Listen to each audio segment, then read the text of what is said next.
Nearly half of Canadians are putting their home buying plans on hold due to rate hikes, according to this article from stories.com. So in today's video, we'll take a look at that article together and I'll give you some of my thoughts. But before that, I would love for you to leave a comment below and let me know if you've put your home buying plans on hold due to rate hikes or what your thoughts are on the current market. My name is Jessie McLellan and I'm a real estate agent here in Oshawa, Ontario. If you'd like to stay up to date on the real estate market, especially what's happening in Durham Region and the GTA, then please subscribe to our channel. If you enjoy this video, I would appreciate it if you would give it a thumbs up because it does help us reach more people like you. And as always, if you'd like to speak with me, you can use the first link in the description to book a time that works for you. So let's jump into this article. And if you are looking to read the entire thing yourself, I will include a link in the description as well as in the comment section. So this article is basically just looking at poll data compiled for RE/MAX Canada's 2022 Fall Housing Market Report. So, rising interest rates, steep inflation, and overall economic malaise are making a significant mark on the Canadian housing market, and home prices are going to tumble further this season as a result, says one of Canada's largest brokerages. So, this article is talking about the RE/MAX Canada poll. So, poll data compiled for RE/MAX Canada's 2022 Housing Market Outlook Report forecasts Canadian home prices are set to drop 2.2% this fall based on responses from brokers and agents. Initially, 2.2% sounds a little bit low to me, especially when we're thinking about how interest rates are going to play out for the rest of the year. I know that RBC is predicting another 0.75% increase by the end of this year. But this is also talking about the average price in all of Canada, and Canada has a lot of different markets and they're all experiencing slightly different effects. Bigger markets in BC and where I am in Ontario could likely see bigger impacts than, say, New Brunswick or the Prairie provinces. Everyone seems to have a different forecast, and all we can really do is take in the data and draw our own conclusions. I mean, at the beginning of the year, there were a number of outlooks that thought that home prices would increase another 12 to 13% by the end of the year. But that obviously changed quite quickly, and these forecasts can change quite quickly as well in either direction. That's largely due to the rapidly rising cost of borrowing, which is leading many would-be buyers to simply sit out of today's market.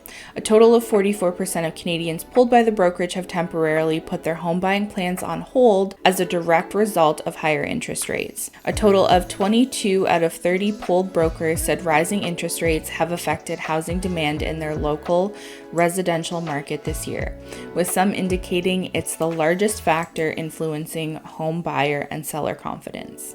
Assuming these brokers are from all different parts of the country, that makes sense. It's hard to believe that there are markets that aren't experiencing an impact from the interest rate increases, especially if you're from the GTA or the Vancouver area.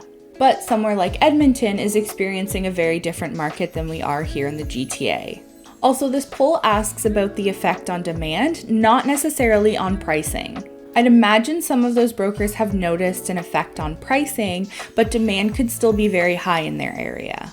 It wouldn't surprise me if somewhere like Nova Scotia is still experiencing a lot of demand, especially because of the number of people selling in Ontario and moving down east. A number of our clients sold their home here in Ontario to move to Nova Scotia in the past 2 years. Mortgage rates have spiked in recent months as Bank of Canada has hiked the overnight lending rate 5 times since March, bringing the benchmark up 300 basis points to 3.25%. That means today's consumer borrowers are facing a prime rate of 5.45%, with all new mortgage applicants being stress tested in the 7% range. That's thrown cold water on the real estate values across the nation. The Canadian Real Estate Association reports that the average home price fell 3.9% year over year in August, with nearly $180,000 coming off from the market's peak in February. And like I mentioned before, I know that RBC's prediction and several others are that they're expecting the Bank of Canada to increase the overnight rate again by 75 basis points by the end of the year. While we are still facing significant housing supply shortages across the country, many markets are experiencing softer sales activity given recent interest rate hikes. This provides some reprieve from the unprecedented demand and unsustainable price increases we've seen across Canada through 2021 and in early 2022, says Christopher Alexander, president at RE/MAX Canada. However, the current lull in the market is only temporary. Until housing supply increases, these boom and bust cycles will likely be a recurring event.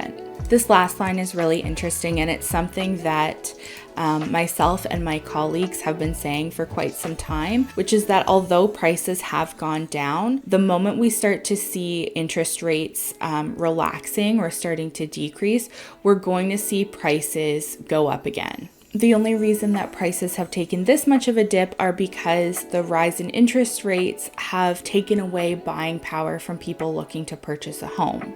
Until the supply issue is fixed, I think it'll be a roller coaster ride. Despite the fact that nearly half of Canadians are waiting to buy or sell a home, we're confident that as economic conditions improve by mid-2023, activity will resume. So, I'm glad that they have a positive outlook for 2023, but like any other forecast, only time will tell. There's always one side that says everything is crashing in the economy and real estate markets are going to be terrible forever.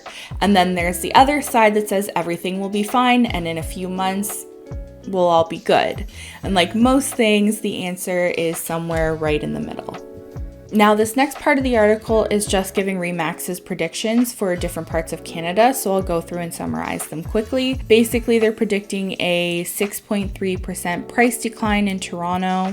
RE/MAX expects Ontario markets to remain steady or to absorb a between 2 and 10% decrease.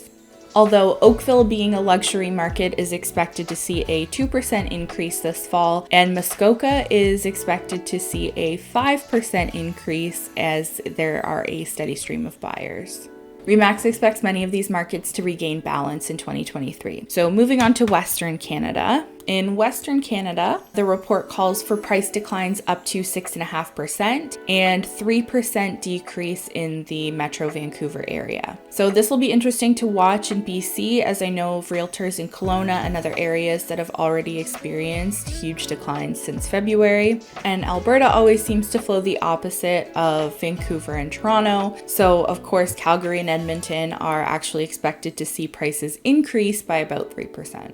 And for Eastern Canada, RE/MAX expects prices to increase for many of the bigger cities in the maritime provinces this fall, with the outlier being Charlottetown and PEI. And as I mentioned earlier, we've worked with a lot of clients in the past couple of years who are looking to sell their home here in Ontario and move to more affordable homes in Nova Scotia, New Brunswick, and Newfoundland. And I would imagine that there's still quite a bit of demand from out-of-province buyers in those eastern provinces. So that's the end of the article. There are definitely some things that I agree with and some things I think may play out a little bit differently, but I'm a realtor, not an economist. I don't think everything is as doomed as some people in the comments of my last video would want you to believe, but I also don't think that everything will just spring back to normal in 2023. There are opportunities in every single real estate market, and you just have to decide if the opportunities available are the right ones for you. Let me know your thoughts, and if you liked the video, please give it a thumbs up and consider subscribing to our channel. And if you'd like to speak with me about anything real estate related, you can use the first link in the description to book a call with me at a time that works for you. Thank you so much for watching. I hope you found this helpful. Bye!